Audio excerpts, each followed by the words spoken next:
everybody. Welcome back to another exciting episode of the Viall Files Freestyle Edition covering Ultimatum. Whoo, boy, do we have a lot to talk about. And then we got some Bachelor scandals. Scandals or lies. Lies, Who knows? Fallacies. And we have my dear friend Andrea Russett back with us. Hello. Second time appearance on the Viall Files. Yes. Here to talk about her new single. Yes. It's called Butterfly Wings. Amazing stuff. Yeah. Can't wait to get into all that with you. Just a couple housekeeping stuff. We have the very fascinating, very wonderful Chloe Cherry from Euphoria with us tomorrow for a Going Deeper episode. We'll be chatting with Chloe. I think I mentioned I had the pleasure of meeting her at and Allie and I had the pleasure of meeting her at a party. Just so kind and friendly. We'll probably get her thoughts on. I asked her to watch the Ultimatum as well. Mm-hmm. I was just curious. So we'll talk about that certainly with Chloe as well as her time on Euphoria. Obviously, she has a very fascinating past from she left her hometown at 18, got into the adult film business. Oh wow. Now she is an actor on the biggest show in Hollywood. Also, and like I said, she was so nice. It's refreshing. when we met her.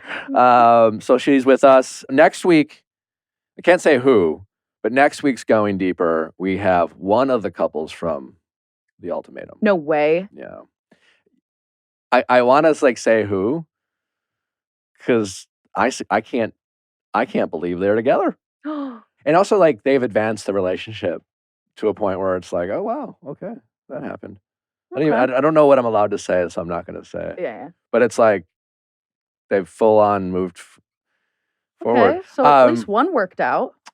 I think more than one worked. I don't know, but one of the couples will be with us for our Going Deeper, and maybe we'll just do an interview and a mediation all in one with them. I was gonna say define worked out. You know. Who knows? So much to cover. Let's get into it. Andrea. Yes. So you have a new single coming out. I met you a few years ago, and obviously your prominence came from the YouTube space. Yes. That's where you rose to fame. Yes. And then I saw you, it was not 2 years ago on the internet, and you were singing. Yes. You were, I don't know what you were singing. It took a little turn there. And I was immediately offended. Because it was so good and so wonderful. I was offended that someone with a voice like that decided to keep that a secret. I think you did text me I did. right I was after what the I fuck? posted it. You're like, why the hell haven't you done this sooner? It wasn't because so many people, I can't sing for shit. So I really can't be a critic to anyone with a decent voice. Mm-hmm. But there are so many people out there with good voices. Mm-hmm. But they're good. Yeah. And they go out there and they put it on their social, and I'm like, that's good. There's a reason. You're singing. You're singing. It's good. You definitely would be kicking ass at the church choir. You definitely should be leading the happy birthday songs. Absolutely. I'm not sure if it Top goes 40. beyond that. But I was blown away. But I mean, and again, Thank you. I don't. Maybe someone with a finer ear would critique Have some you. critiques. I have none. It's sounded wonderful, and so I'm going to take all the credit for encouraging that. for you being like, you know what, I should. Yes. So you have a song. Tell us about it. So I have a song coming out on the 15th of April called Butterfly Wings, and it's the first song that I'm putting out this year. And it's also the first song I'm putting out that has nothing to do with love or relationships. It's more about myself and internal stuff. Did you write it? I sure did. I You write wrote all it my as well? music. Come on now. I don't know. A lot of people. A lot of people don't. A lot of people with a don't. great voice say, "Listen, I have a voice. That's all I. Why do I need to write That's too? all I should have to do." No, I love writing. That's my favorite part. It's fun. That's amazing. Yeah. Do we have a clip? We do have a clip. Is there more you want to tell us about it, or should we listen to it and then? Yeah, I mean that's pretty much the gist of it. I shot a music video for it You did? too. and I shot it like just me and a friend went out to the middle of nowhere in Joshua Tree and shot it ourselves, and I'm editing it I feel like myself. that's a perfect. You're a good editor. Thank you. I know that much. So I'm doing it myself this time. I really want to like be hands-on because I feel like every time I do a project and I trust someone else, I'm never completely happy with it. Like there's always like, I would have done that differently. So and it'll be available wherever you listen to songs like Spotify. Yes, sir. And what is your hope for this song? I hope that it kind of sets the tone for the kind of music that I'm going to be doing for my EP, which will come out hopefully later this year. I know you said you're doing it by yourself, like the video, but are you working with like a label? I don't Well, know I'm anything not- about the I don't music have a industry. label. I know it's a a shit show grind. is what it Yeah, is. right? No, I don't have a label. I'm independent, but I have a co-writer that I write with all the time, and then I have like 2 producers that I work with, and just like it's a very small team that I like to just. And that's work how with. like a lot of young artists pops, right? Like Mhm. nowadays, if you have talent, you can get discovered. Absolutely, TikTok baby. Yeah. Is that as a young artist? Mhm.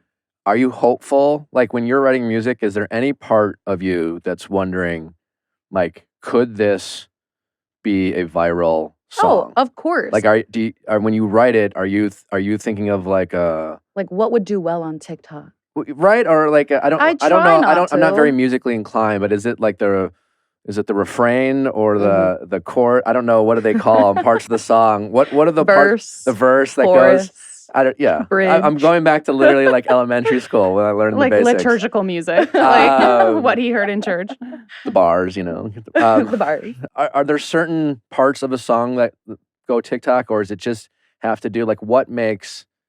Well, you can tell, like the stuff that goes viral on TikTok, you can tell who's writing it specifically for TikTok because they want it to go with a trend or they have a trend idea and write a song for it.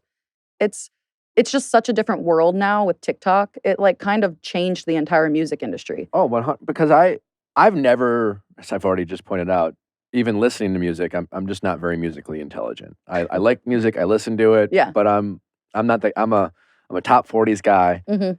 you know. And so now Stick to what you know. now when I listen to a new song, I'm like, oh, it's all comes from TikTok. Yeah. Isn't that crazy? Like Yeah. that song, I don't know if you heard the A, B, C, D. Yeah. So that song went viral because her label manager posted a comment on one of her older TikToks and was like, can you write a song with the ABCs already knowing that they had this Who song sings ready? that? Is that Olivia I think her O'Brien? name is Gail. No, okay. Oh, Yeah. That wasn't. Oh, yeah. She had her manager comment that and then did it and it went viral because they already had the song ready and they knew it was great. It's just like so calculated behind the scenes. Yeah, it's wild. And Yeah. so do you have a part of this song that you anticipate could? Not really. I wrote the song not Because even we'll make up a dance for you and see if it can go. butterfly wings. No, I don't want to. I didn't write it thinking about TikTok. I try not to because I like the process. I hope that it. Yeah, of I want course to I see want it. it to. I want to see it on TikTok. Let's hear the song. Butterfly wings, won't you fly me out this city now? You are very good. Thanks. Congratulations. Thank you. Beautiful song. Thanks. I can't wait to its going viral all over TikTok. I hope to see you dancing to it. And you must obviously want it to be. People always talk about relatability all the time, Mhm. but that's whether it goes viral on TikTok or I guess makes it popular. For sure. You want to elicit an emotional response from your audience. Something people relate to. Well, I can't wait to you're on stage singing 2000s. Oh boy. Is that the dream? Like, what's your dream for your music career? Yeah, I'd like to be doing shows and touring and like music be my main focus, but I also am a bundle of anxiety. So I don't know how realistic touring would be for me. I did my first live show at South by Southwest last month. How'd that go? It was amazing, but like it was like very Must have been like scary. the adrenaline after. Oh yeah, afterwards I was like, let's fucking go. Yeah. It was scary, but it was fun. What was the audience like? Well, I was like the very first person on it was a Rolling Stones exhibit show or something like that. So I was the very first person to go, which I was happy about because it wasn't totally full yet. So I had a little bit less nerves. So as someone who has come up through YouTube. You're a big star, right? I mean, you've had your moments. Yeah. Like you became known very early, Mm-hmm. right? And in certain spaces, you've been a big star. It's like, I guess it'd be like, at the height of me being The Bachelor, it's like for those 6 months, Yeah. you're treated like an A minus B plus celebrity. Yeah. And in the YouTube space, you were whatever, a big star, and now you're transitioning to a music career. Is that hard to I guess humble yourself to go on and be the first performer I don't and a think smaller so. crowd? Because sometimes you have to it's Yeah. a struggle though, because Oh, for sure.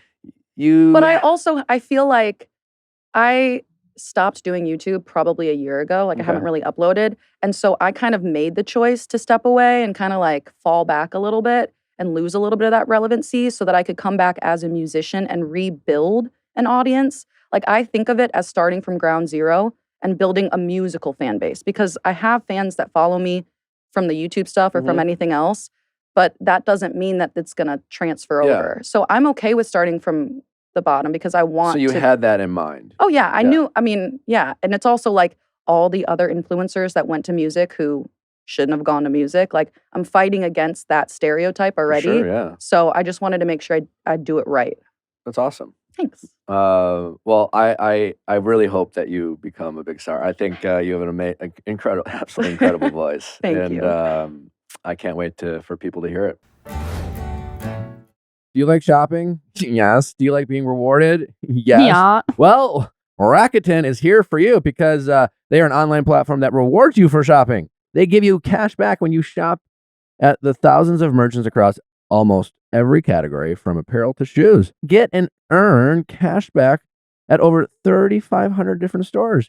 You can earn cash back at stores in every single category, like fashion, beauty, electronics, home essentials, traveling, dining, subscription services, and so much more. Rakuten has 15 million members who are already saving. This seems too good to be true. Well, it's not. You just shop and save. Well, and That's all the you cool do. part is it gives you the cash back. They'll either deposit it directly into a PayPal or send you a check. Because some sites I feel promise you points back, but then you have to do a lot of legwork. Yeah, but then it's stars and you have to convert them. And Rakuten is just they're like, here's the your money. I got some running shoes on Rakuten and also got a little bit of a coin in my pocket. It felt like a win-win. So your money was running back to your account. Yeah. Start all your shopping trips at Rakuten.com. That is Rakuten.com.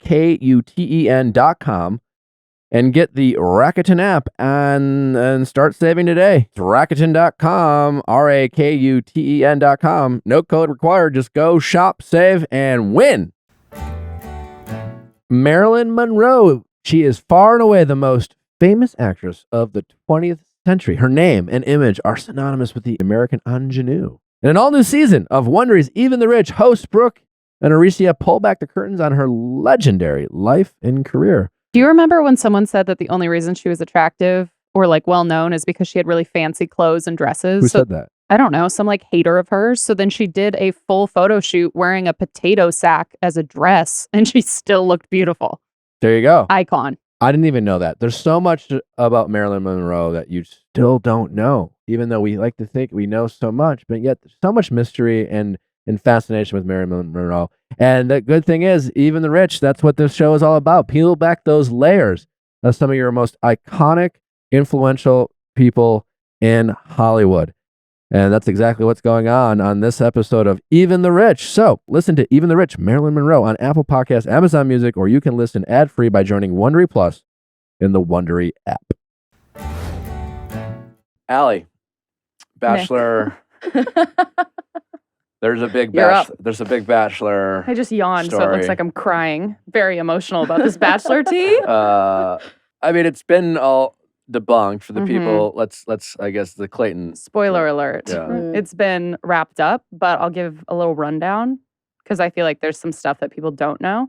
This girl posted this TikTok on Saturday. Very dramatic. Started it by saying, guys, I think I might have just ended a bachelor marriage. Proceeds to tell us, all of the viewers, that the previous evening, again, she lives in New York, she'd gone out to a bar. This man approached her, asked if she watched The Bachelor. She said no, she'd never seen it. He said he was just on it. They start talking. They end up taking an Uber back to, I guess, his apartment or wherever he was staying, hooking up. As soon as they were done hooking up, he was very abrupt to encourage her to go home. And then she got home, decided to Google his name, saw that he was still with his top pick or his final rose pick, and that they had just posted together the day before. So she was with this guy physically and claims to have looked him up on the internet and still After. and still was, she claims that she was under the impression that it was the same person. She didn't Google him until after they'd hooked up. Sure. No, I understand that. Yes. But after she had Yes. got naked with this person. Yes. And at some point, I'm sure the lights were on. Yeah. But I suppose, you meet someone late at night, you're drinking, you're both drunk, you go home, lights still off. I guess there's an entire, you can go through a whole hookup without really getting a good look at someone's face. Yes, that you is can. entirely possible. Yeah. Very possible. Yeah. So she gets home. Andrea's like, Believe me. It's far too easy. let me. It's like, I put a bag on my head personally. Do not look at me. So I guess that's possible. And then. Yeah. So she gets home, Googles him, finds all this out, is like, he told me things. Didn't go into detail, but she was like, why would you tell me these things if you had a fiance, if you had a wife? Claims that she DMs. Oh, when she says, told you things like, you're the best, hot, maybe. you're the most She didn't go wonderful. into not detail. Because when you said What if that, it was Bachelor spoilers that weren't real? when you said that, I thought he was like, you told me things about the show. Maybe. Yeah. We don't know. He could have been like, they too paid me vague. $72 million. And so then apparently she's like, I DM'd his fiance because she deserves to know, blah, blah, blah, blah, et cetera, et cetera. Did not specify who it was. But people... A little background story on this person. She, I think, identifies herself as somewhat of a TikTok influencer. Mm-hmm. She's had 2 TikToks go extremely viral. Mm-hmm. One has 33 million views, and it's her eating cake, smashing cake in her face. Her TikTok, after a quick glance, comes across as someone who, it's on TikTok, is seeking attention, and by any means possible. But also, I think it's something when you have a pop like this. She had a TikTok have 33 million views. That is insane. And then she had another one have 8 million views. Also insane. Mm-hmm. And now she has 157,000 followers on TikTok. So safe to say that all of her followers came from those 2 TikToks. So what the reason I point that out is because what that does, there's a kind of a parallel between, going on The Bachelor in the sense that you have this pop of fame, this pop of attention. And it's even more fleeting when it's a single TikTok or 2 TikToks. And you get this buzz, you get this follower, and there's this immediate, it does something to you in your psychology. It does something to you to want to keep it going. Oh yeah, it's addictive. Yes. You want that adrenaline rush of oh my God, I'm going viral. Everybody's watching. Yes. So those are just some background on this person. and I, from a personal experience on The Bachelor, and Andrea can speak to that, being from the YouTube space, and we've met a lot and interacted with a lot of people who have a pop. We've had our own pop. We probably felt that feeling in ourselves to want to keep things going. Yeah. And sometimes you ask yourself, do I want to? Yeah, I don't think I should be doing am this. I willing to do this? Should I do this? Is it right? I don't think so. Certainly lying is a non-negotiable for me. Yeah. I'm going to assume the same for you, Oh, yeah, Andrea. no. But for other people, not so much. So she posts this video, obviously starts to pick up some real traction. And people start guessing in the comments because she said he was just on The Bachelor, still with his final rose pick. So people narrow it down. They're like, it's got to be, Matt, James, or Clayton. And she implies in the comments or, indicates that it was Clayton. Then ended up turning all the comments off, so that was lost. But at one point, she did confirm it was Clayton. Now it's did Clayton cheat on Susie? Clayton then decides to make a statement. He does an Instagram video, and he's like, I can't believe I'm even addressing this, but let me show you. He has proof on his phone of significant locations that at that time last night, He was working out with his brother at the gym in Arizona. Mhm. And he DMs this girl and he's like, so you're saying that you met me at 2 a.m. at a New York bar? She said, yes, that's correct. And he was like, so I was at the gym at like 8:30 at night in Arizona. And he was like, even if I took a private jet, I would have not gotten to New York until 3:30 in the morning. So he was like, this was not me. Susie's like commenting, being like, guys, he loves the absolute shit out of me. Like, this man would never do this. Shuts it all down. Meanwhile, enter new woman. Her name is Sam. Oh, Wait, there's a new person Yep. involved? Sam is an attorney. She finds this girl's Oh. TikTok and she's like, hey, I've done this before. We can probably get security footage from your apartment building or from the bar or somewhere. Let me help you, like from a legal perspective. Pro bono. Track this down. I'm a lawyer, but also a giant Bachelor fan. Bro, TikTok is wild. Also, I love Yeah. tea. So they track down these photos of this guy from the apartment building, and there's this photo of him from the back, and it's clearly not Clayton. This photo has now been sent. Well, Sam, the lawyer, now has it. The woman who posted the original TikTok has it. And this girl who posted the TikTok has now since published an apology Mhm. of that it wasn't Clayton and that Sam fully has the photos and is like kind of willing to share them with like someone who like would ask for them, but whatever. Do you know who this Sam person is? Yeah, so she did a live last night Of with course. Zachary Reality and they debunked the whole thing. And she was like, oh, I'll send you the photos. Like, I don't really care. So How old she's is this Sam person? maybe like 20s, 30s. She seemed Damn. young. Okay, but so she's a young. It was just a wild, lawyer. like Up through and the coming power lawyer. of She's Yeah, really TikTok. just wanting to like put to use all this knowledge Yeah. she's like, cultivated over the years of law school, and Mhm. she's out there. It's great. And she's using it to defend Clayton's honor. So that's kind of how we tied that up with a bow. It just doesn't like. So, what did she genuinely think it was, Clayton? That was my Like, was she question. just really the drunk? question, I think, is like, did she really think it was What him? are the two possibilities? That she Was really drunk she's really drunk, a and little sloppy, a little careless. was like, "You look like Clayton," and then woke up. If she put it out there knowing it was a lie Mhm. for attention, some people are dumb enough to do that. A lot of people. A do lot of that. people are- a lot of lot more people. than you would think. But I think it's somewhere usually in the middle. This just in, I got us some exclusive content from my good friend Zach. He sent us the photos from the security footage because, as I mentioned, he did the live with the lawyer. She offered to send him the photos. Now he's sharing them with us. Okay.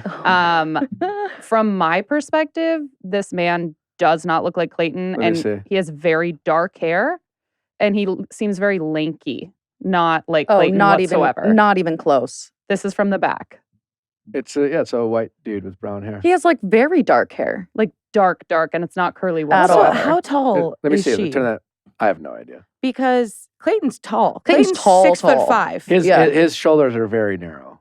Like he's a lanky, But dark it brunette doesn't boy. like Yeah.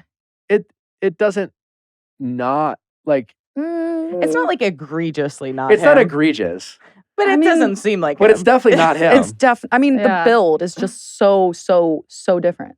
She wouldn't. But in fairness, if she wouldn't know that, But what I guess what I'm saying is, and I can't see his face. It definitely, I would buy that people have told him from his face he looks like Clayton from The Mm. Bachelor. That's true. It could just be all in the face. And Mhm. he's tall enough. Yeah. Damn. What a shit show. Thanks for the content. Last week, I got sent a clip of an interview that Uh-huh. my friend Sarah Heron from Sean Lowe's season. Okay. Sarah, Mhm. I was on Paradise with her. They sent me a clip. She went on the Game of Roses. Roses. Thank you. I always say Game of Thrones. She went on Game of Thrones season Wow. 8. Good for her. And they did like an interview with Mhm. her, and like there's hundreds of Bachelor podcasts, Yeah. and there's a handful of podcasts that were started by like fans, Yeah. who have cultivated some success in the Mhm. podcast space. Game of Roses is one of them, and I think part of their recipe is bringing on contestants from the past, Yeah. who they can get access to because they don't have to go through Warner Brothers and Yeah. all that stuff. Managers. And they get people who, haven't done an interview or two in a while. And they seem to be more willing to, I think there's a deliberate playbook, right? They seem to be like, well, you haven't been on in 5 years. Mm-hmm. And then these people come on and be like, you know what? I'll say whatever the fuck now. Talk some shit. Yeah, let's talk some shit. And anyway, and I love Sarah. Like, I consider her a friend still to this day. I haven't talked to her in forever, but like friendly. And I got sent a clip, and the clip was someone was like, it was a clip of Sarah saying Nick slid into my DMs. I was like, what the fuck? Like, what is this? Did you slide? Where is into this her coming DMs? from? And I'm like, no. But also, like, the clip was like made it seem like I might have recently done it. Yeah. Clickbait, obviously.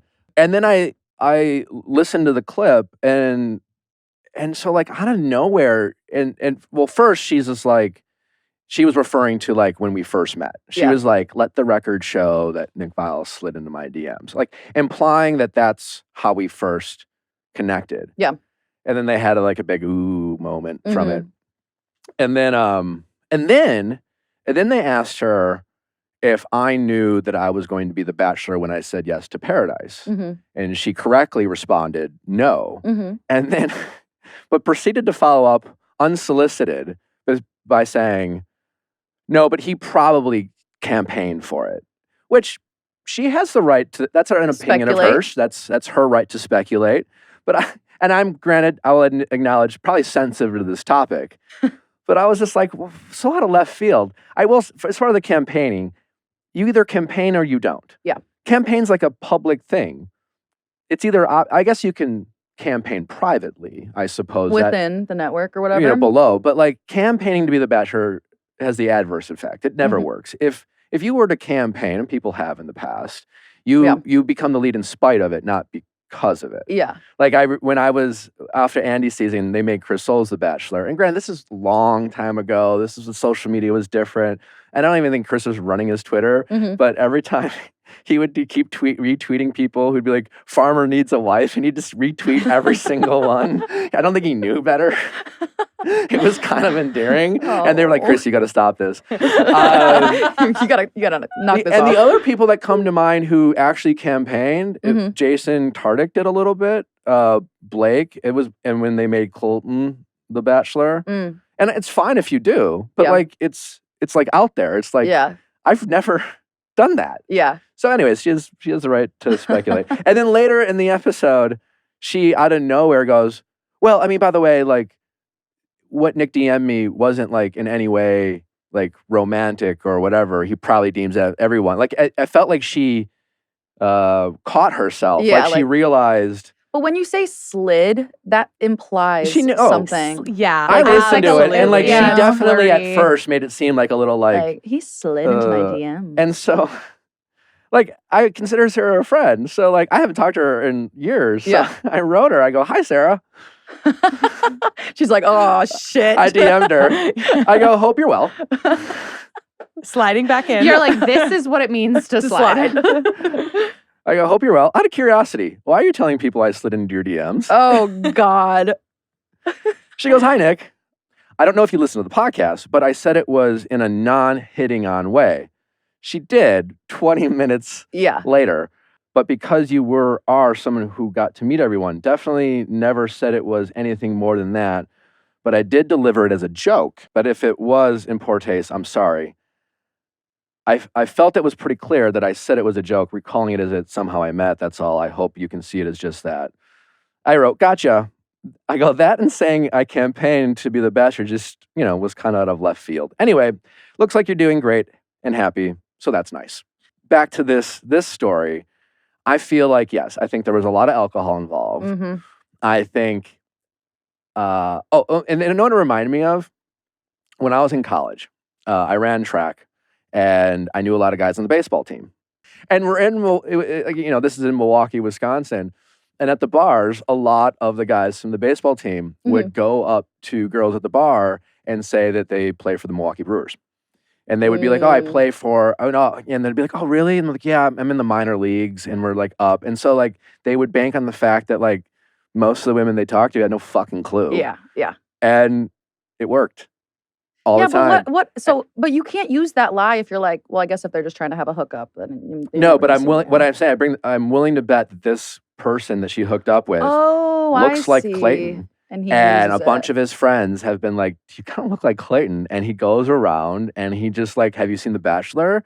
And most people probably call him out for it. And other drunk people don't. And actually, that's really shitty if that's what's happening. It's not okay to do that. But people do it. The fact that this person thinks they hooked up with a person Yeah. and thought it was Clayton, only to go back to his Instagram, look at all these photos, or watch The Bachelor true. and be like, that's the guy, and still make a video. And then after people saying it's not possible, she like doubled and tripled down to the length where she was like, no, I need you to prove to me that it wasn't him. To the length where she was DMing Clayton himself and was like, no, you were in my bed at 2 in the morning. And after he was like, I'm in Arizona. Yeah. Yeah, that's why I feel like she really probably did believe it was Clayton at one point. Yeah, it feels like the whole like Batman, like I've never seen this person in the same room as Batman. Like it feels like she's trying to do that with Clayton and the dude she hooked up with being like, I haven't seen them in the same room together, so who's to say it wasn't him? And it's like, it wasn't him. It obviously wasn't him. Can you imagine though? I think based on social media, Susie was shooting a wedding this weekend. She was like doing the videography for a wedding, which most weddings are on a Saturday when this would have like leaked. So, like, can you imagine if this, like, started going around, like, on social media while she's in the middle of working a wedding? Yeah, when you get, like, if you're, like, told, you know, fuck, my first time I got engaged when I was, like, you know, one of my buddy's girlfriend was just like, I need to tell you something. Oh. She's cheating on you. And your first thought is, like, can't be true. It's not possible. And then, like, but then you start wondering if it is possible. And Yeah. You know, like, yeah, so imagine, like, if you know, Susie, when we met her, so impressive. And, Love her. And I'm sure she would have been headstrong and calm about it and done her due diligence. But like for anyone, it's just initial shock. A terrible, a terrible thing. Shit like this makes people doubt people. Oh, 100%. It takes credibility away from people who need to be believed, who need to be listened to, who need to be heard, who experience something. And people doubt them, and it's bullshit like this that makes you go, I don't know. People lie all the time. It also taints reputations because even though it was cleared up, I doubt that everybody that saw the first video saw it being cleared up. She deleted her initial TikTok, but the response is always never as viral as the initial one. Exactly. This is someone who has content on her page that seems reactive and attention-seeking. That might not be fair to suggest, but it is on there. And she clearly didn't do her due diligence before she publicly went out there. She didn't. She could have messaged them privately and waited for a response. She could have done all this behind closed doors. She could have DM'd Susie. Sounds like she got a response. She doesn't have to tell the world. Yeah. That is all on her. If this was all about like having, you know, Susie find out and holding him accountable, she did that. She could have just done that, and then Susie could have decided whether she wanted to call out Clayton publicly if it were true. Yeah. This had nothing to do with like, I can't get on that level with you. I'm 50-50. Yeah. I don't think she should be like bullied online, but I think it's I don't empathize with her being a victim. Like this guy, whoever this guy is, if he lied about that, that is shitty, clearly. Yeah. But it's clearly not Clayton. You know what I'm saying? Like, Dean, look on Instagram and do a side by side when you're at the par. You know, and like, and if she were too drunk, I don't think blaming it on the alcohol of like, well, I thought it was him. I didn't get a good look at him. Like, yeah.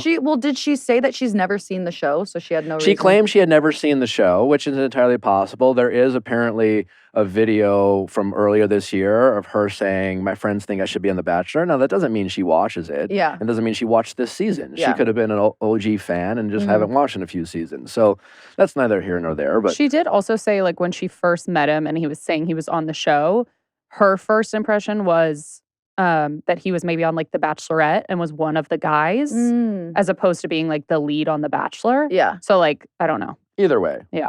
Yeah. I don't have any sympathy for her being like duped into making this video.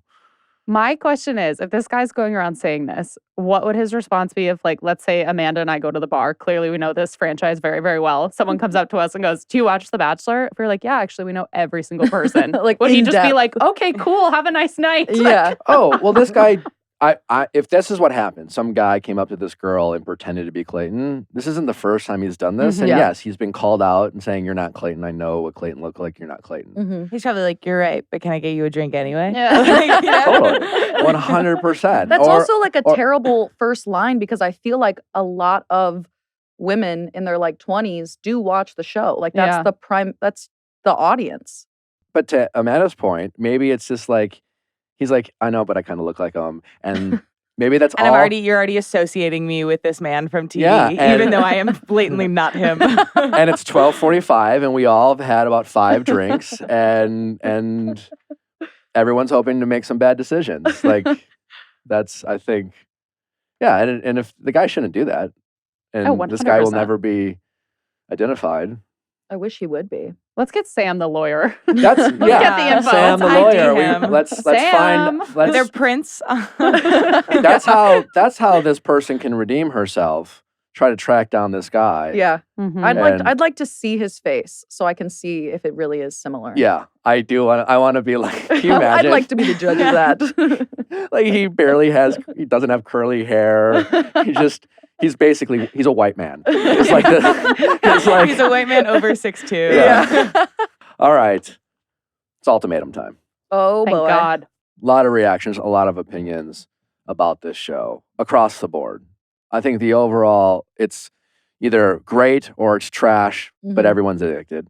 What did you think, Andrea? That's how I want to start. Honestly, I had high hopes. I feel like I get what they were trying to do, but I think it's just like obvious that everyone on this show is headed for breaking up. Like I don't think that going on the Well, show not- is going to save anyone. Oh, what? Oh, you're interviewing a couple Oh, next I week on know. Going Deeper that is fully pot committed, as I understand it. They have made irreversible commitments. I have no idea. Irreversible?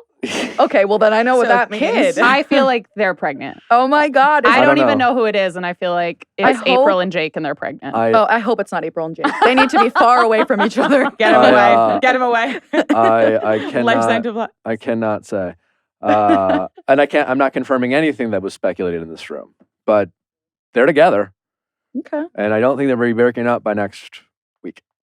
Well, my thought at first, the first episode I watched it, Mhm. my first thought was, how the fuck who would do this show?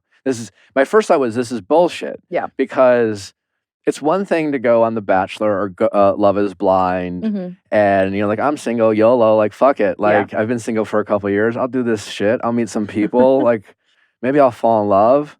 But for a young couple who All very young, by the are way. in love, I don't have a problem with that. I know people critique that, but I don't have a problem with that. They're I'll all explain younger why. than me. I get all that, but that's not. I don't have a problem with that. Let me finish though, because fine. I'll just answer your question now. It's easy for anyone who's older than any of these couples to say, "Oh, but they're so young and like they don't know any better." But I remember being that age, Mhm. and I remember being in love at that age, and I remember being 23, 24, having a deadline Yeah. of being 25 and having a family and getting married and being kids and having a car. Like Yeah. growing up in the Midwest and having parents, like, and having siblings, that was like my roadmap. Yeah. Right. And so when you're in your early 20s and you're in love, you're not thinking, it's like some people do. Yeah. But most people aren't like, well, we'll just wait 10 years and like, no, you're in love. Yeah. And the next logical step is marriage. That's what our society has taught us. And that's still what most of America believes. Well, Ellie's looking at me like, just because it's not you, I'm glad it's not you. No, I feel like it's so interesting to think about though, because Yeah. I agree that I think in for example, like a place like LA, it sounds someone who's 23 and was saying, I want to get married, I want to have kids right now Mhm. would I think be pretty atypical in a lot Sure. of social settings. Yeah. And I'm so curious because there has been this shift from before, women would get married before graduating college. Yep. It's Yeah. been a very drastic recent change. And I'm curious what the breakdown would look like now in the country. Yeah. Which parts where there's still that kind of internalized standard of I can get married and have kids at 23. I Yeah. think if you go to any part of middle America or the Mm-hmm. South, it's pretty standard to still get engaged and married in your early to mid 20s. All I'm saying is it's like, let's not pretend that these 6 couples were like hard to find of people in love who are ready to, who feel Yeah. like their relationship is ready for marriage. That the next logical step is, I want to get married. They like that is it's not only not rare, it's still more common than people who decided to like live in the LA, New York, or major metropolitan areas who are Mhm. more career focused and are actively saying, I want to wait till I'm 30. There's more people than ever before saying that, but I still don't think it's the norm.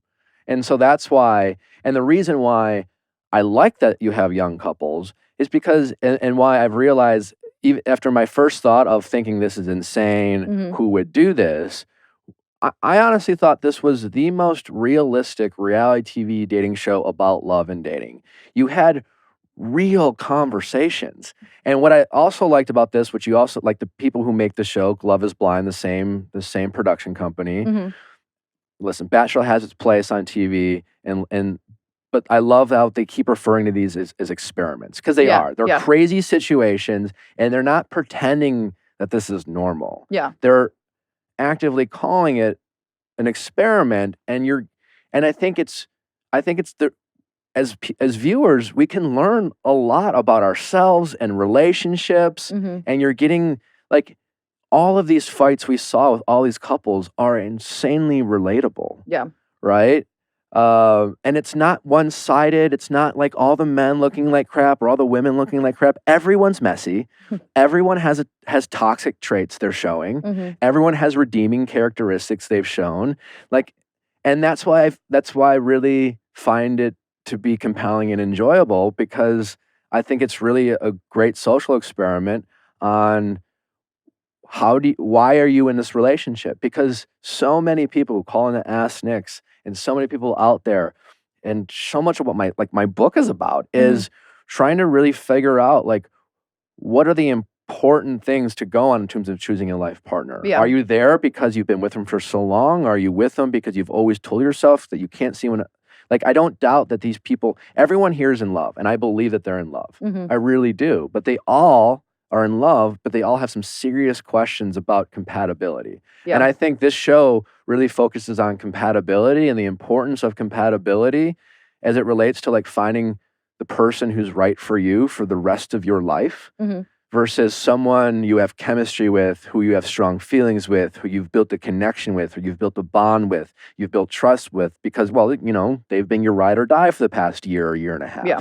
And I think that's what I like about it. And I think once you get past the, like, this is insane, Yeah.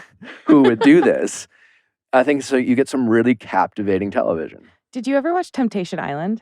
The very first season, like when I was in college. Because it reminded me of that in a much more like grounded, authentic way of like that was a show where it was like couples would go on and Yeah. then they would break up and then they would each live in a house with a ton of single people of like the opposite gender. It was all straight couples.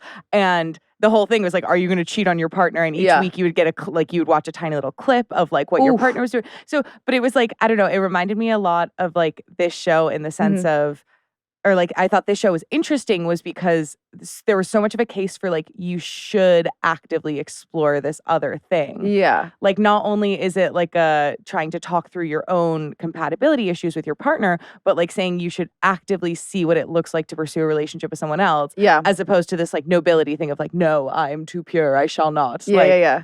I don't know. Think of how many people, you know, hey, we should take a break. Mm-hmm.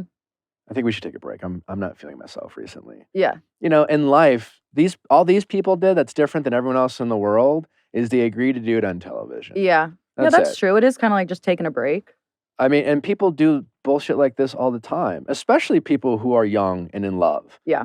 And yeah, I mean, anyone who's judging the age of these cast members as if like they're stupid and they should know better, either A, you didn't date when you were in your 20s, or you forget how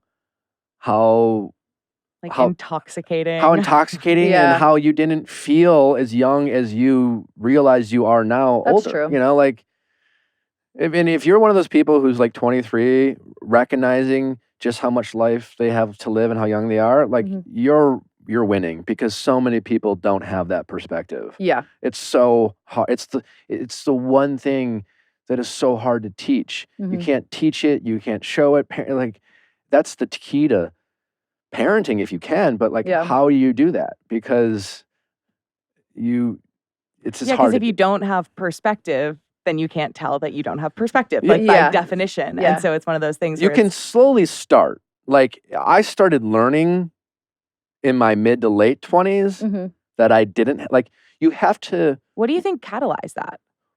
experiences, living life, going through shit like this. Yeah. All of these couples are going to get through this experience with more perspective, and if they're Definitely. lucky, and if they're reflective, they will use this as kind of like a reminder of of what I thought was certain of, like April and Jake, right?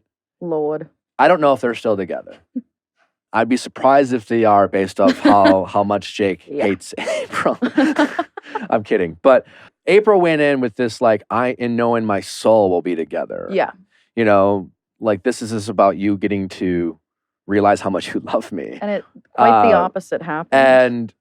And she hopefully will remember how certain she was of how something was going to work out. And then if it doesn't, and hopefully she'll be happier for it. Yeah. And so to answer your question, you know, being certain I was going to marry my first girlfriend and not, being certain I was never going to get cheated on and marry my second girlfriend and not, you know, Mhm. and being heartbroken, thinking I was never going to get over it. And then I got over it. Yep. You know, all those things that I thought one thing and then something else happened made me realize that maybe I don't know everything I thought I knew. Yeah. And you don't, in your early 20s, you're like 3 years removed from being a fucking teenager. And you're just like, I was stupid then. Yeah. And all I know is I'm not stupid now. Yep. And I think but you haven't really experienced all the things that you are gonna experience, like real pain and suffering, Mhm. especially if you were lucky enough to like grow up in a very privileged like childhood like I was in the Midwest and Same. and you know, relatively taken care of and Like yeah, sheltered from a certain amount of yeah, life experience. sheltered from Yeah. like virtually everything, you know. And then you go out and you see the world, and life happens to you, Mm-hmm. and yeah, I think that's what this show is about. Yeah, I was going to say, I think that segues into like Zay, because that was something we were talking about earlier in terms of how his past experience and his life experience contextualizes his behavior on the show. Yeah. Yeah, it's all of them to that end. Before we break down individuals, I mean, there's so much to talk. I mean, like, we're basically covering 8 episodes. We'll cover a little bit tomorrow with Chloe Cherry. Let's just start. Let's try to go in somewhat order. Okay.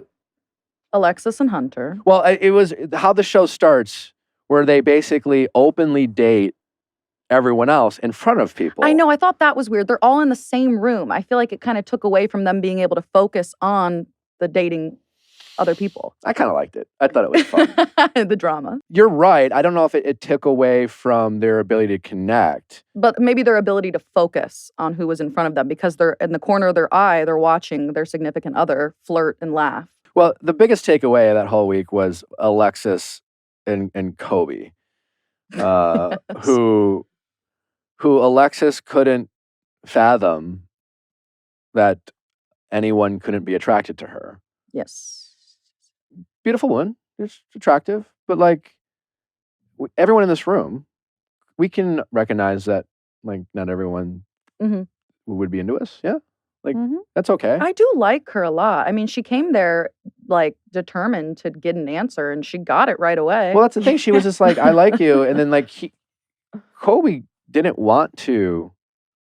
It wasn't like the way she was like, I think Colby's a horrible person. I know. She went so Um, hard on him. I met him, and the first thing he told me is, I don't find you attractive. Yeah. And Which that isn't wasn't what he said. Not In remotely. a conversation where you demanded, this You is demanded an after he answer. politely said, I don't see a future with I you. don't You see a demanded exactly why. And when pressed, he finally said, He's like, all right, I you're don't gonna feel make me do attraction. this? You're gonna make me say it. You're not Okay, gonna like this. Well, and then they had the conversation the night before, and then they went to like the patio date. as Hunter and Madeline are at a table like 3 feet from them. Yeah. And she basically just rehashes everything they talked about last night, which is when Colby said, we discussed this. I feel like we're just going over this all over again. Yeah. And that's when she really, I feel like, flipped out. And that's when she stopped by the table and to Madeline was like, if you have hesitations, I would really like lean into those because he's the worst. But what doesn't add up is like she had no problem pressing Colby. And this can't be the first time she was turned down. Well, I also think her emotions were just so high, like being in that environment, in that situation, like kind of being like, I need to find somebody because it looks like my significant other is like having success. There was a lot of that early on, which is why I liked that it was happening in front of everyone because you could see your partner making connections, which puts the pressure on you. Like again, healthy? Totally not. Toxic? Absolutely. Messy. Great television. And it did lead to these early engagements. I will say Hunter seemed that both of the proposals didn't add up. Because if I remember correctly, and there's a lot of content, so I might be misremembering, that Alexis's problem with Hunter is that she openly acknowledged that she doesn't want to be the breadwinner. She wants an earner for her partner. And to date, she was currently making more than Hunter.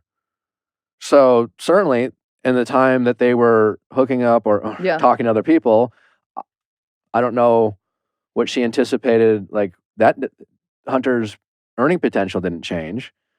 So, like it didn't add up. She said yes to something she previously said that she didn't want. But I think she panicked because she knew she didn't have any other options. Of course, yeah. She also gave the ultimatum, and I don't think the ultimatum was like make more money. No, or it we're was breaking up. It was marry me before you move in together. That's and then what it was. It seemed like so it wasn't.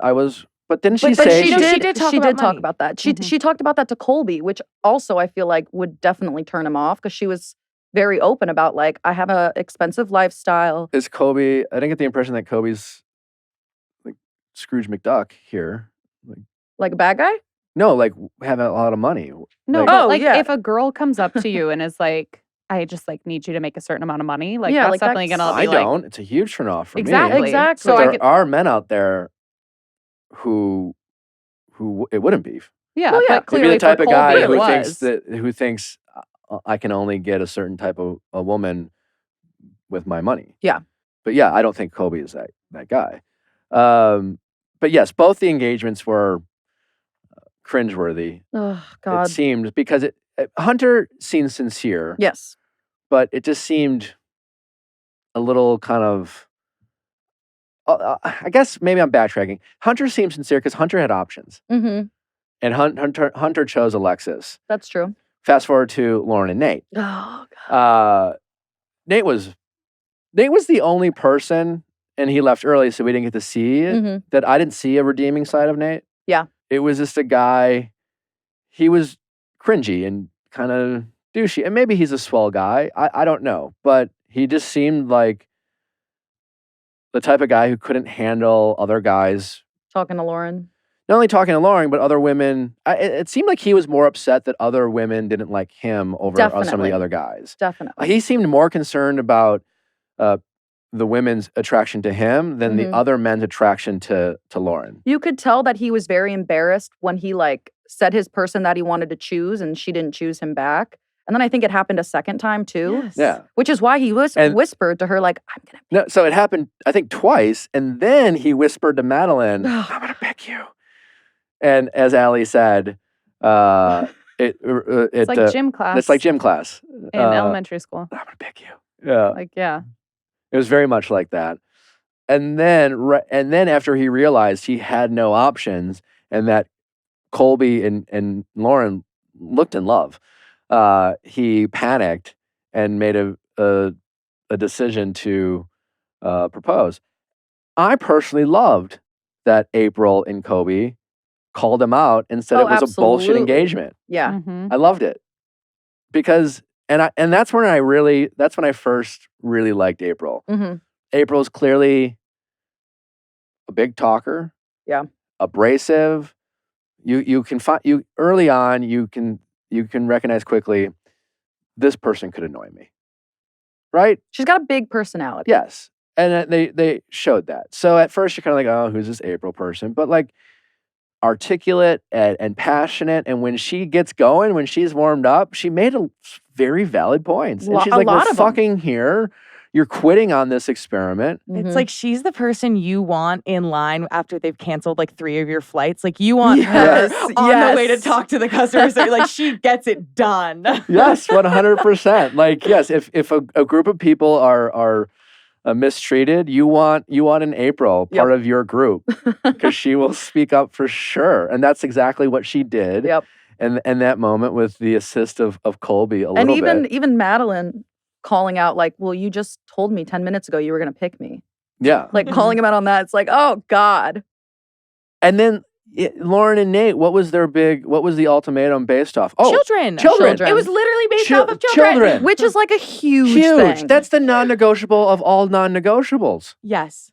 And then they really after they proposed, they showed that kind of like camera on the ceiling shot. And ultimately what it turned out to be is like, I don't want you to date other people. Yeah. We still have a problem. And there's going to be an update. I'm sure we'll hear from Lauren and Nate. I was going to have one of the couples for a mediation tomorrow, but they are traveling and kind of off the grid. I don't know if it was Alexis or Hunter or Lauren and Nate. It was one of the two engaged couples, but I think they opted out, which makes sense to me. That's another thing. Tough watch. If you're still with your partner. Oh man, watching that back, you relive it. It like rehashes. Oh, it's one thing to watch The Bachelor back or watch like as an individual. And even on The Bachelor, if you get engaged at the end, there's this like, hey, I mean, I didn't know you then. Yeah. But these couples are coming in with a past and a history and a relationship. And there was some shit. Like there was, as Natalie said multiple times while watching it, that's cheating. Oh yeah. I literally said that out loud while watching. Like that is these people straight are up just cheating. Openly cheating on each other in person. And I'm not talking about the 3 weeks where they agreed that it was okay. I'm talking about like when they got back together with their original partner, and then they had these like random meetups with the person, and started like gazing into each other's eyes and like making jokes. And not even like people on the cast though. I mean, we watched a few of the guys be caught red-handed of talking to girls who weren't even on the show. That was also confusing. Like Colby saying, oh, well, this random girl, I've been turning to her for advice this entire process. And Madeline was like, don't you see how weird that is? That was all, was I the only one kind of just confused by all that? Yeah, that was confusing. Like I was just confused that the show Every guy's phone had something to hide. Every Apple Watch and every phone had something. Yeah. It kept happening. There was a lot of times during the show where I was like, I'm a little confused right now. There was just so much going on. Yes. I was always like, what is going on? Yeah, constantly overstimulated. And like one step behind, like the meme of the woman with the math. Where I'm like, okay, he's DMing so-and-so. No, because it would be like, at one moment, I'm just getting over the fact that April went through Jake's Apple Watch and found like someone shaking their ass. And I'm like, is he talking? Who's he talking about? And then like moments later, I'm like trying to figure out why like, Ray is completely dismissing Zay and him trying to open up. And just like, it was just so nonstop. But then Colby went out to the clubs and he doesn't have a video of April shaking her ass because he probably has one of the other girl that he met while out of the club who he made out with. It was wild. Carry the two. Carry the two. Here's what I noticed. And let me know if you guys agree. All the people who gave the ultimatum. Colby, Alexis, Jake, April, Nate, Zay, and Shanique. And I don't include the two engaged couples because we don't know as much about them. Yeah. The people who gave the ultimatum were the ones in the relationship who seemed more critical of their partners, more nitpicky, more like they're the ones who had an idea in their head of how they thought the relationship should be. Yeah. And how their partner should act. And every couple was nitpicky to each other. But if you go back, it was like that person they tried to make their partner into the person they wanted them to be, as opposed to accepting who they were. Yeah. Like that was a big gripe of Madeline's to Kobe. You saw that with Jake, April, we love her. You want her in your group, but like April was I could see how But she dating also her was could be like a lot of like, and it wasn't surprising she's close with Jake's mom, that girlfriend who like becomes the bestie with the mom, and between the yeah. mom and the girlfriend, they're constantly telling, the guy what she's fucking up on or how he could be better or what he's doing. It's just a lot. She spoke very highly of him too, though, at the same time. Like she was like, I'm the one who ruined this. He deserves the world. So it was a little bit of both, back Yeah. and forth. I mean, and then Ray was a little bit less Ray with Zay. Mm-hmm. She didn't seem to be quite as nitpicky. Shanique, very. Mm-hmm. I mean, the nitpickiest Yeah. of them all.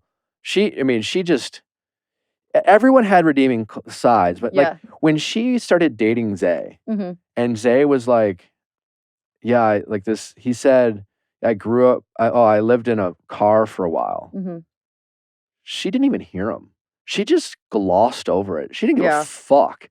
Like, there was so many people like just not listening to the other person on this show. Definitely. I mean, almost like that. In fact, that was most of it.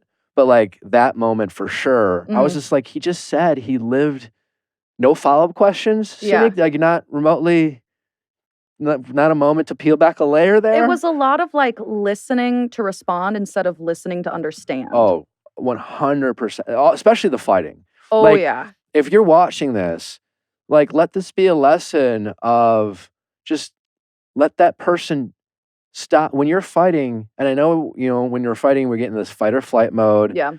As Darlene, my therapist, would say, we turn into our child selves. Oh.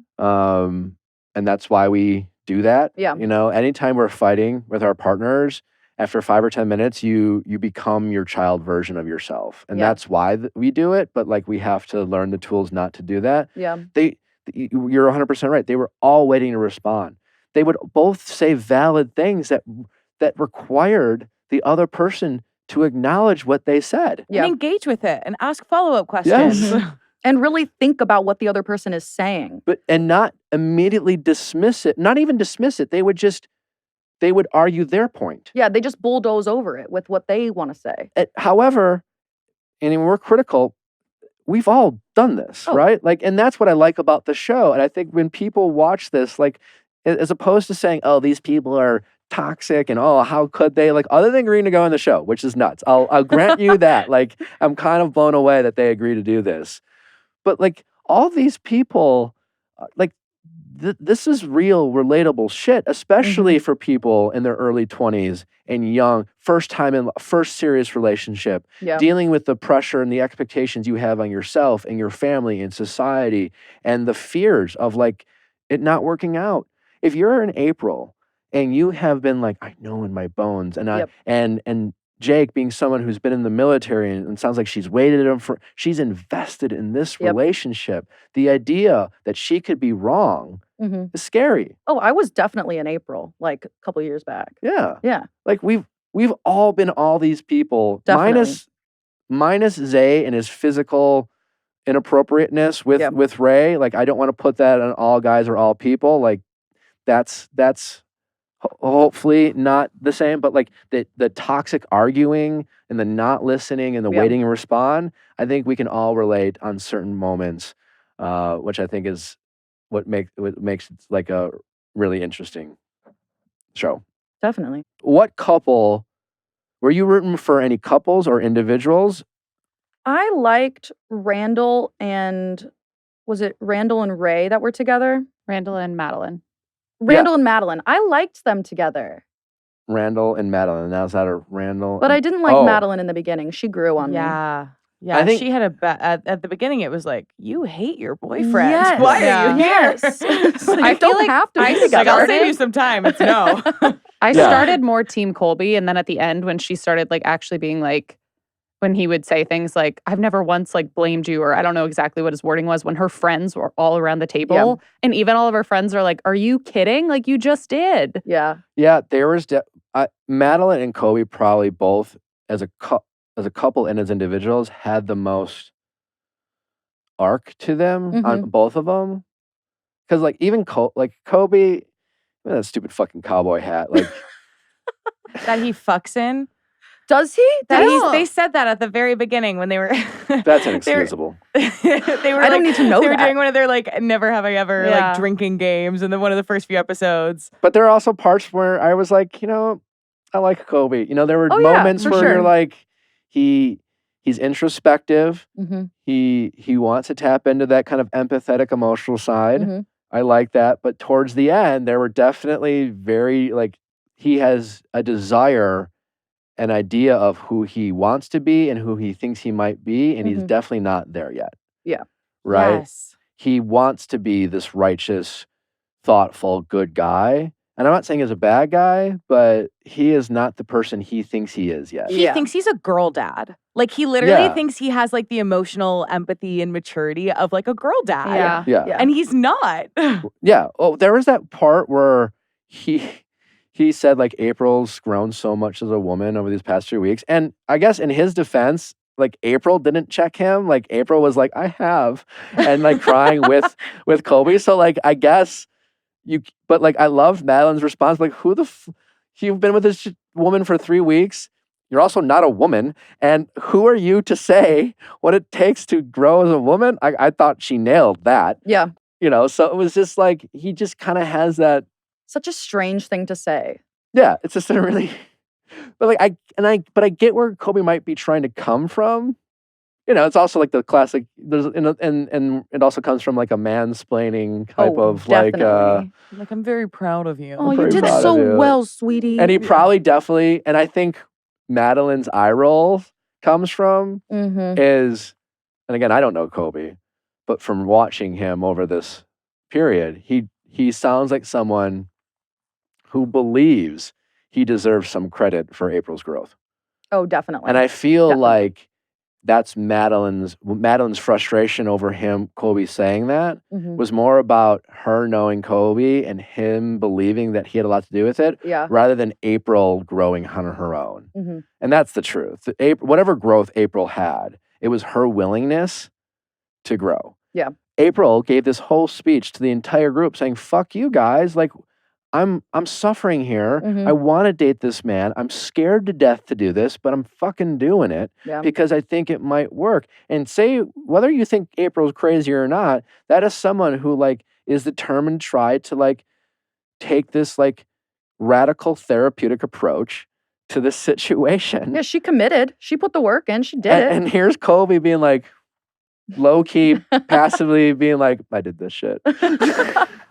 Well, I feel when we talk about sparky people, in Logan Uri's whole thing about fuck the spark, we base so much weight on that initial chemistry or attraction, etc. I feel Colby's the definition of a sparky person, where we saw everybody, all the women seemed to notice him at first, think he was gravitate towards him, and then when Madeline looked so cold, you're he's so lovely, why Yeah. are you so Yep. withholding from your boyfriend?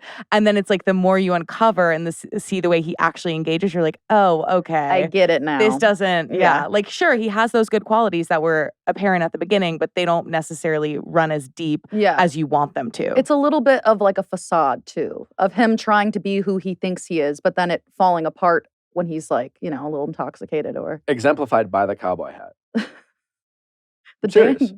He wears it because that's who he wants to be, Mm-hmm. but it's not who he is, and that's why it just doesn't in the photo. It's so bad. just It's so doesn't bad. look good.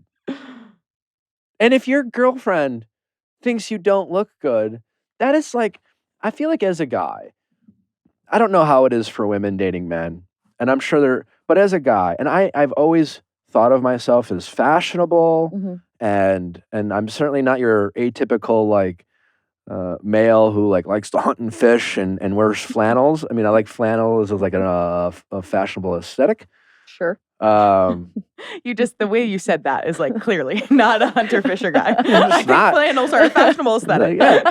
But when your girlfriend says, "Don't wear that," or you listen, Absolutely. right? Yeah. You say, "Thank you for the feedback. I've been walking around like an asshole." As long as it's done Wearing- in a nice way. Wearing this thing. Yeah. No, listen, yeah. I'm not saying you don't go out there You you're look a fucking fucking idiot. No, terrible. there's a healthy way and there's a toxic way to give some feedback to your partner. But if if your girlfriend hates this cowboy hat, I don't know if you should be wearing it on television, is all I'm saying. Like, fine, wear it around the house. Push back if you Do don't. that in your own time. Yeah, right? Like, behind closed doors. whatever. I like this t-shirt. I'm wearing it when I watch the game. Leave me alone. I get that. But like, I don't know if television? I don't know if you pack it for like the number 1 streaming show on Netflix. It's like, he wore that to the airport. He wasn't going to risk What? crushing that. Oh no, that's not going in the suitcase. no. I mean, we're all caught up. He wore it to the final scene. He wears it to all of the fancy dinners. His big moments. He wears it. Is he from Texas? I think, yeah, we're shooting in Austin, so I think they're all okay, from okay. Texas. It doesn't make it okay. But it does. It's a different aesthetic. It's a different a aesthetic. lot of my family's from South Dakota. My one cousin who's married, all of the groomsmen had like matching black cowboy hats. It's just a different vibe. I guess. To each their own. I mean, they looked good at the wedding. And then like what they called like the first girls' night, which was I love how they just basically have these like occasional orgies, right? Because that's all it is. It's not like a sexual orgy, but it's just like drama. And my felt your favorite, boyfriend's dick, like. the best part about the girls' nights though is like, I don't know who is in charge of clearing the aluminum cups or why they didn't just get refills in the same one. As the scene progressed, it was like they each had 4 in front of them. Like the whole table was just littered with them. Well, They constantly have those cups in their hands. Yeah. Colby and Madeline, they're drinkers. They like to party, right? They met at a bar. Is that how they met? Oh, yeah, okay. in college. Fair enough. And at that first, there's a couple moments where Madeline is what I like to call tailgate drunk, where it's just like you've had a whole day of tailgating. Yeah. And you're playing bags or whatever, and you're doing the shots, and you see that person at the end of a baseball game, and they're being carried out because they can't walk. That was Madeline, at least in 2 occasions. At girls' night, she Girls' was night, yeah. very Very drunk. tailgate drunk. Yeah. Yeah. Although Colby kind of threw that back in her face at one point. I think it was when she was with her non-show yeah. girlfriends, Mhm. and she was actually like asking him some hard-hitting questions, and he was like, maybe lay off the tequila, and like picked up her drink or whatever. Oh yeah, So that was definitely. it's definitely like a prominent thing. It's a thing in their Yeah. relationship, and I think it's something they both say to each other. Mhm. Is my guess. Yeah. Because like they showed more moments of Madeline being really sauce, but like Colby drinks. You Oh, know for they sure. have the For footage sure. of Yeah. that. Had Yeah. it been a Colby has narrative, they Fireball would have in that used it. hat. Like Yeah. he just like whips He's it hiding out. Yeah, like he drinks. Like Yeah. this is not like it would be disingenuous for either of them to have a who drinks more fight. Yeah. Which is another thing fights. that's Oh, like, yeah, like very definitely. grounded in real life of like the way like couples go out and socialize and like whether that's the same Yeah, but- and Yeah. they're enabling one another, whether that's different. Yeah. And then there's weird tension, like another like very 100%. real thing. Very, yeah. And like there's a lot of party couples. Mhm. 100%. And that plays a role. And that's another thing I thought was really interesting. The April and Kobe of it all. Mhm. I found just like from a TV standpoint and watching it, the people they picked, the new couples, I got used to watching them more than I watched the original couples. When they went back to their old couple, I'm like, wait, Zay and Ray are together? I was so confused. Yeah. Because it was like it seemed kind of unnatural. Mhm. But you looked at April and Kobe, and they got together kind of by default at first. It's like, well, I guess we both are committed to this, so let's Yeah. fucking do it. We're embracing this. But that kind of like hyper energy they both bring to the table, Mhm. well, it'd be easy to say, oh, well, these two should be together. I liked them as a couple But in the beginning. I do think like those two I don't think they would ever work out. No, not long term. Because they're both too much for each other. Mhm. I mean, I think it shows how you want to have a mix in relationships.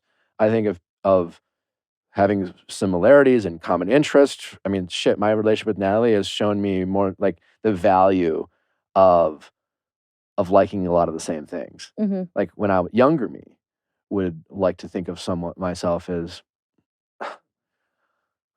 I can love conquers all. Like I don't need to watch the same things or eat the same things because I know how to love and I can get through that. Like I won't worry about trivial things of Yep. the things and yes, you need to like have different interests, but like I'll tell you what, liking the same foods and and liking the same things is it's a nice, it's It's a amazing. huge thing to It have. helps the relationship in a ton of ways. So much. Yeah. And if you have it, it just like having to not compromise Yes. every Yes. 4 times a day. Like getting Yeah. to save that energy for meaningful things. Meaningful Because there's things. not that friction with Over everyday little life. things like, well, I want to eat this for dinner. It's like, And that when you first start dating, it's like, oh, of course, babe. Like I love you. Yep. We'll eat your tofu because it like doesn't last very long though. I'm a great guy and I'll eat tofu for you. But like month 6, Has a you're girl just like, made you eat tofu? well, I did a vegetarian once and I refused. But I was never that guy. I was always like, yeah, no, I will eat with you. I have and- turned every guy I've dated into a vegan. Yeah, not me. Wow. Yeah. That's an impressive track Let record. me tell you something. It was not easy. They all broke up? No. You're not wrong. But they did. They were vegan We for can a laugh time. now. But yeah, and I'm sure they're all like, Andrea, I would do this for you. Oh, I'm yeah. a great guy. Oh, yeah. And Oh, yeah. like, vegan and like there's health Like, benefits. I feel so much better. I You're feel so much right. better. And then by like, there's like, really? They're like, I can't keep doing this. I need real food. It's hard. It's hard. But yeah, I think another thing I think the show kind of exemplified is the balance of, again, I really think the focus of the show is compatibility. Mm-hmm. And that's also something, expect me and the Ask Nicks going forward to talk about compatibility a lot. I thought about this. Like sometimes I get triggered by something and be like, this is a topic we haven't discussed a lot, but I think it's important and I'll find a way to interweave it because I don't think couples talk about compatibility as much as they should. Because compatibility isn't romantic. It's practical. Totally. No, and I think there's also something about like compatibility being, when you talk about compatibility, you can talk about disconnects and connections versus someone's being wrong, like right or wrong. Because I think oftentimes people, if there's not compatibility, then it's like, oh, well, we're not gelling on this one thing, so someone needs to acquiesce or someone's doing something wrong. Yeah. Versus like just the in base state, you guys Like, want different things. Ray and Zay, is their common thing was Ray wanted someone who, here's this guy who just wants to talk about his feelings, his life, and someone who can listen to. And Ray is, I don't know, she does not like to open. She clearly is a closed off person. Yeah, no communication. And I don't think she'd be dating someone who might have some past childhood trauma, who really needs to be heard and really needs to let things out. And someone like, that's not Ray. Yeah. Ray is not someone who's like interested or maybe even capable of doing that. Yeah. And that should be a non-negotiable. Definitely. And that's also something that's really hard to find out. It's like a thing that should be a non-negotiable in a relationship. But how do you find that out when you start dating someone early on? Well, I dated someone who straight up told me, like the first week we met, he was like, all my relationships have ended because I don't know how to communicate. So I'm just giving you that warning. And it took him. And I didn't believe him. And then we ended because he couldn't communicate. And then you're like, but I'm going to get you to Yeah, communicate. I was Right. like, I can fix you. Yeah. And you're like, well, my toxic trait is fixing people. So, I'm a fixer.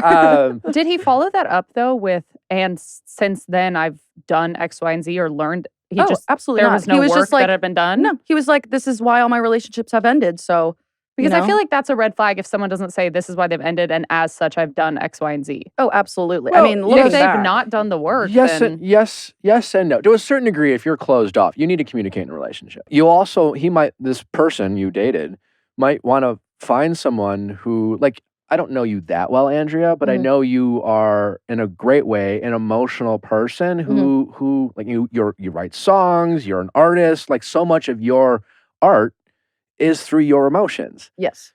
It'd be a challenge for you to date someone who's like, listen, I'm just not big on the whole like, communicating I'm thing. an over communicator. But there are a lot of people, like, I don't know, maybe you want to hook them up with Ray if she's single. You know what I'm saying? Like, there is someone out there for everyone. Definitely. And yes, everyone needs to like improve on their weaknesses. But there are people who are in fact better for you, and it might not be the person you fell in love with at a bar. Or you met on a dating app, or the first person you really vibe with and shared some really deep, intimate moments, and who your mom really likes, and et cetera, et cetera. All the things that we stay in relationships for so many wrong reasons, Yeah. all of which sound romantic, but it speaks to the lack of compatibility. Definitely. Yeah. Dating sucks. We talk so much about finding the one, Yeah. but it's not like the one as there's one person. It's the one of many Yes. that could be right for me. Mm-hmm.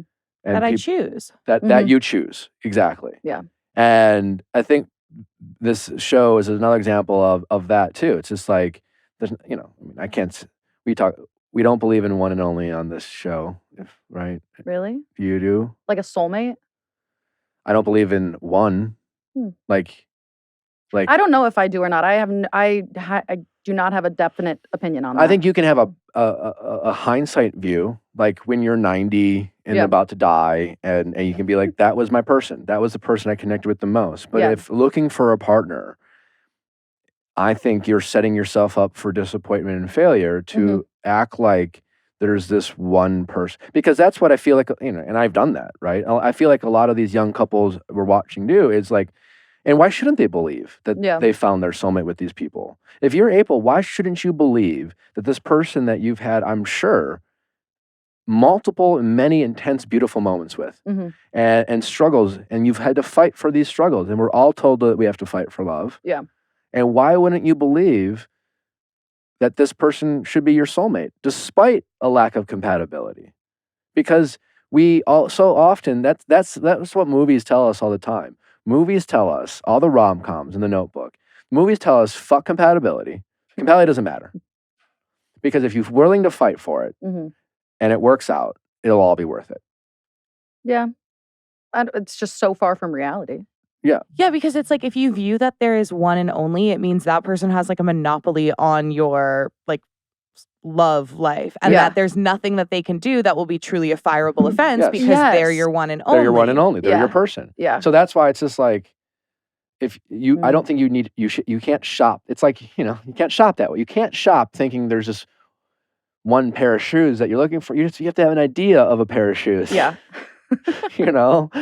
Or a pair of pants or whatever, and then be open to like being surprised and things like that. So yeah, I don't think the one and only, but yes, I do think it really speaks to the importance of finding someone who really you can be compatible with, who you can feel. We talk so much about how do you feel in a relationship, because I think this show is a perfect example of most of these people, they got to the ultimatum about their feelings, Yeah.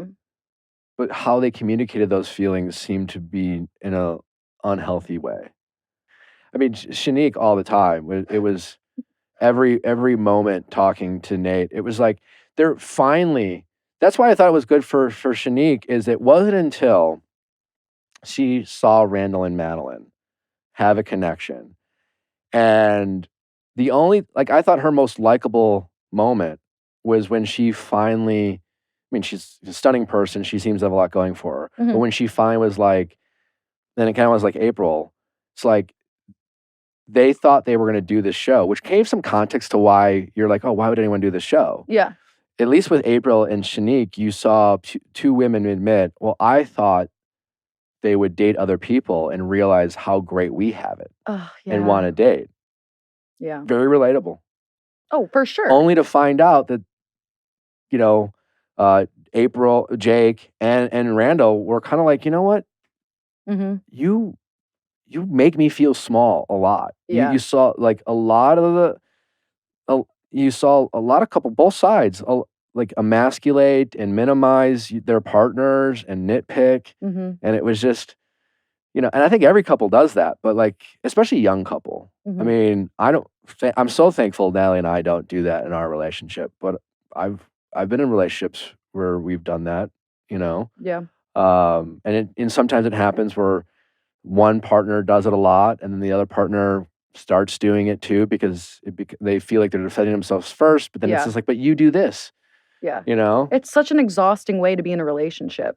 Oh, so exhausting, but so common. And I think So it's more common. common than not. Yeah. every couple did this. But when Shanique was like, I want to talk about what I need to work on, and I thought that was a really endearing moment for her. Yeah. Because she recognized that, like, oh, this is not just, like, all the people who had the ultimatum went in thinking, I'm good. I Mhm. have nothing to change. Yes. And I just need to get this person to realize I'm perfect. Mm-hmm. And it was really kind of fascinating to see the growth from, I think, April and Shanique in those particular contexts. I thought was really, really interesting. What are our final? I mean, we'll talk about this again tomorrow with Chloe, and we'll talk about this more next week with our couple and going deeper. There's like so much to talk about, but like we all watched it over the weekend. And what are our final thoughts before we have to let you go? I hope that Alexis and Hunter are still together. I hope that it was a magical, beautiful moment that they only needed to be on the show that one episode. You don't hope the same for Lauren and Nate. Is that I because you think don't. Lauren's too good for Nate? Well, I just feel like they didn't address the problem of the children. Like that's a huge thing to compromise on. Yeah. So I feel like they're not gonna address it, and they're just gonna end up bearing it. There's gonna be resentment, and they're gonna break up. I really liked Lauren too, and I think Me talked. too. I She's my wanted to see favorite. her more on the show because I thought she would have been a really Good interesting energy. character. Yeah. Good energy. And I wanted to see like her good sides and toxic sides. Yeah. Because I I also wanted to see more of Nate. yeah, because he's a mess. Yes. Yeah. Which couple, minus the two engaged couples, who do you think is still together? And who do you want to see make it?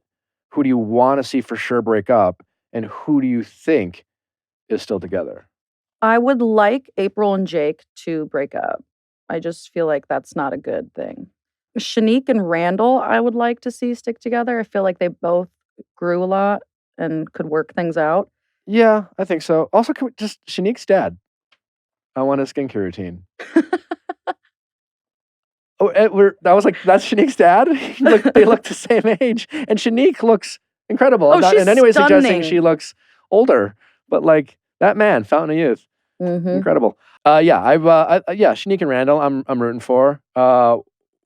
I don't. So what do you think? Like, I guess the big question is Madeline and Kobe. Do you think they're together? Do you want them to be together?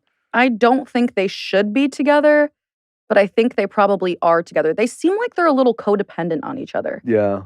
And like they both encourage each other with their bad habits, like the drinking, for example. I think they are compatible Mhm. in a lot of ways from what we saw. And I think they're a good couple, but I agree with you. I think as individuals, they both have probably a lot to work on. Definitely. And I hope for them, this experience was a wake-up call for that. Yeah. And I hope, and I get therapy, you get therapy. So when we say I think they should get therapy, we're not saying it as there's something wrong with you. Yeah. But it might be like they both might be able to benefit from Definitely. working on themselves as individuals, and also couple therapy. Not or, and, because couples therapy only works as if you have two relatively healthy individuals working to try to get the relationship as a whole healthy.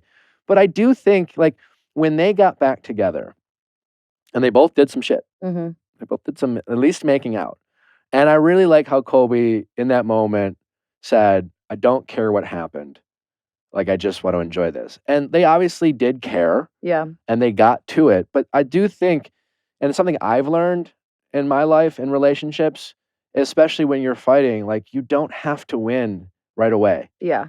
You don't have to solve the problem immediately. And again, more importantly, you don't have to win the fight right away. Mm-hmm. Sometimes there's comfort in knowing that you both love each other and you both want to make this work. Yeah. And yeah, we have to get through this and there's something we need to talk about, but let's just focus on the fact that we love each other. Yeah.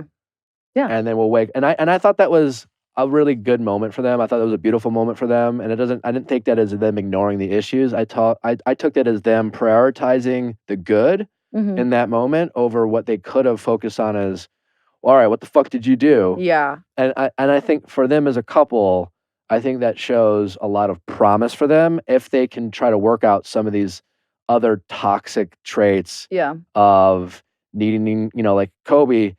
I think Kobe needs to work on needing less validation in general.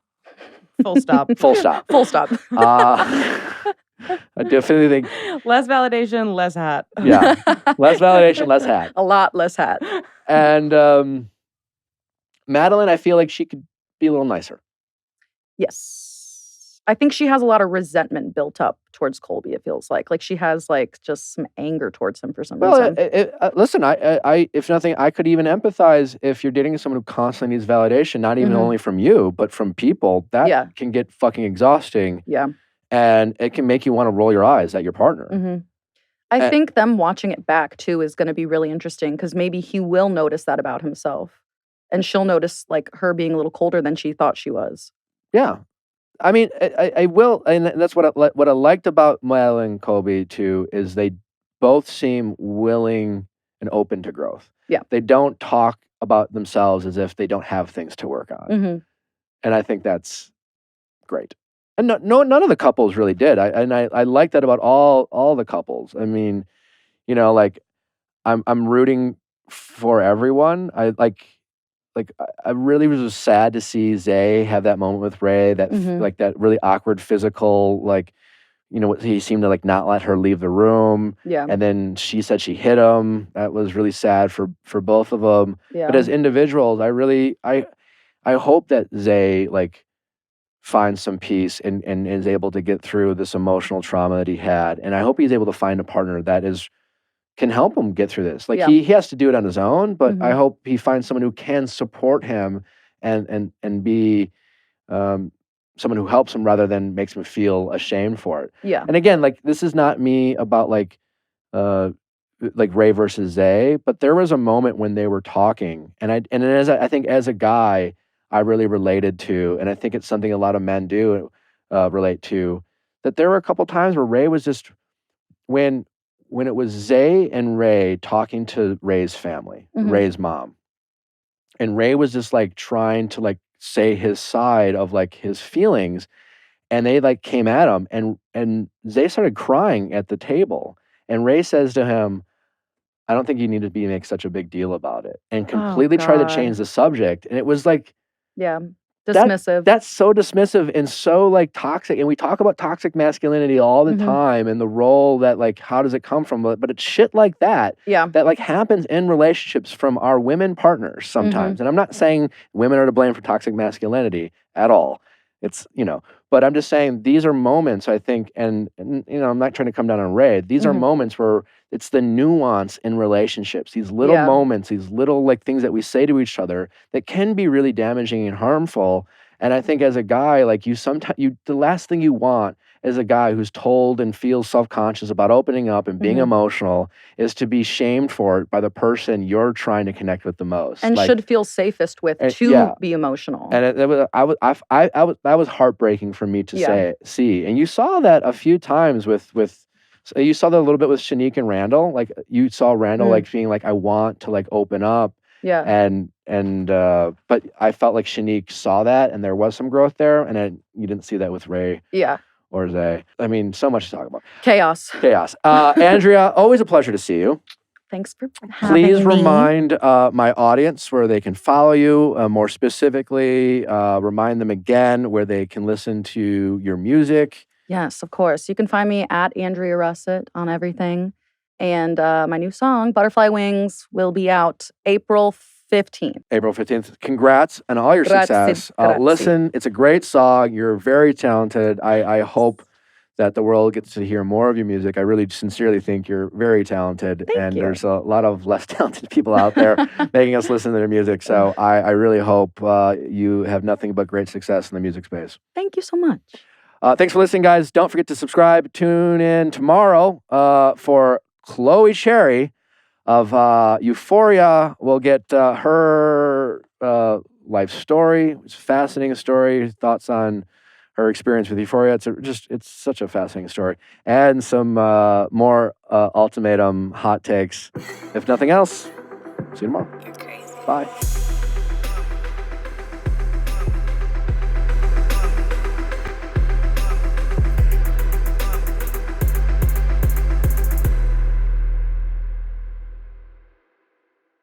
Hey guys, thanks for watching. But before you go, make sure you like, subscribe, and ring that bell so you don't miss any future videos, like our Mondays Ask Nick, especially if you're looking for some relationship stories and relationship advice, as well as our Wednesday interviews with your favorite celebrities and experts. See you next time.